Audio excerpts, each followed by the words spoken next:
যে ঘটনাটা ঘটছে এটা পৃথিবীর কোনো শিশু বাচ্চা এবং কোনো নারী জাতির সাথে যাতে না হয় এই জন্য আমি বাংলাদেশ সরকার এবং 18 কোটি মানুষের কাছে আবেদন যে এই ধরনের যাতে ক্ষয়ক্ষতি জীবনও না হয় আপনারা এই জন্য পদক্ষেপ নেন। আইনের কাছে আমি সুস্থ বিচার দাবি করি।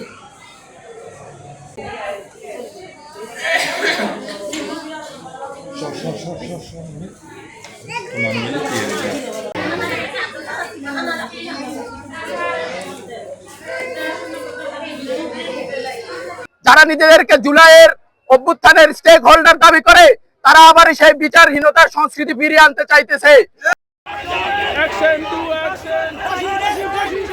সেক্ষেত্রে আসি দর্শকটা বাংলাদেশের জন্য একটা ক্যান্সার, এই ক্যান্সারটা দ্রুত যথোপযুক্ত বিচারের মাধ্যমে শেষ করতে হবে। আমরা আমাদের আজকে আপনাদের মাধ্যমে দাবি জানাতে চাই বিচার বিভাগকে যে প্রমাণের ভিত্তিতে 15 দিনের ভিতরে বিচার কার্যক্রম শেষ করতে হবে। দর্শকেরা এবং প্রশাসক মিলে সেটাকে ধামাচাপা দেওয়ার একটা পায়তারা করেছেন। আমরা প্রশাসনকে বলতে চাই এই দেশে কোন দর্শকের স্থান হবে না। আপনারা যদি দর্শকের সাথে এই দেশের দর্শকদেরকে আপনারা সুযোগ সুবিধা দেওয়ার চেষ্টা করেন তাহলে এই দেশের মানুষ 5 আগস্টের মতো আপনাদেরকে